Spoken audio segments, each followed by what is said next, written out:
Hola, ¿qué tal amigos? Te voy a enseñar cómo comprar tu hosting y dominio utilizando un cupón de descuento para que te puedas ahorrar dinero aquí en HostGator. Recuerda que el cupón de descuento te lo dejo en el primer comentario y descripción de este video.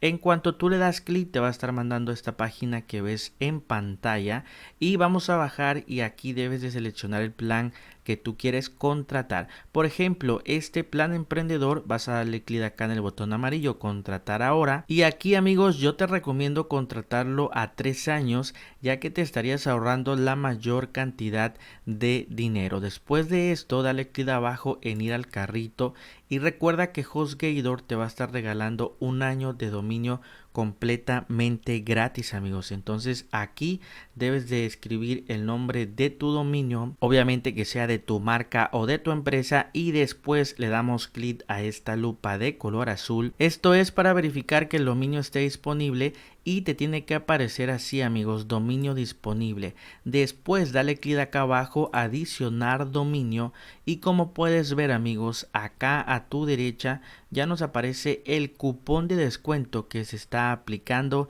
100% real. Después dale clic acá abajo, continuar con la identificación, y te manda a que tú te crees una cuenta. Es importante que acá ingreses tu correo, también ingreses una contraseña, tienes que palomear acá los términos y condiciones y dale clic abajo, crear una cuenta. Después amigos, te manda a que tú completes tu registro. Simplemente acá ingresas tu nombre, tu fecha de nacimiento, tu celular, todo lo que te pide el sistema, y dale clic abajo, continuar al pago, y aquí tú ya puedes pagar con tarjeta de crédito o débito o con PayPal, que son con los dos que yo más recomiendo, ya que el pago se hace bastante rápido. Una vez que ya rellenes tus datos para pagar, le das clic abajo, finalizar compra, y listo amigos, ya con esto habrás comprado tu hosting y dominio con un cupón de descuento acá en HostGator. Y recuerda que también he creado un tutorial donde te enseño a crear tu propia página web